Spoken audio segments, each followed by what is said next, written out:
Assalaamu calaykum daawadayaal ku soo dhowaada muuqaalkeena maanta oo ku saabsan waddamada adduunka ugu baaxadda weyn. Khilaafka baaxadda dhulka waa waxa sababay dagaallo ay ku naf waayeen malaayiin qof, waana waxa uu waddanka uu ka baaxad weyn yahay uu ka awood iyo dhaqaalo badan yahay. Intaanan muuqaalkeena u gelin ha ilaawin inaad muuqaalka like saarto haddaad nagu cusub tahay, ka mid noqo bahweynta nagu xidhan.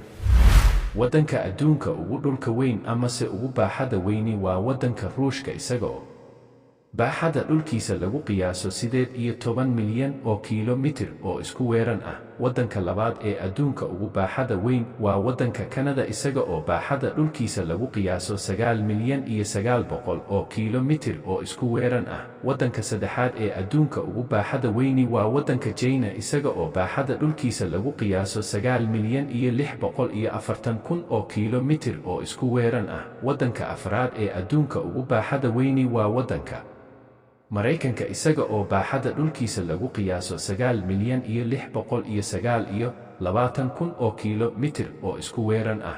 Waddanka shanaad ee adduunka ugu baaxadda weyni waa waddanka Baraasiil, isaga oo baaxadda dhulkiisa lagu qiyaaso 9 milyan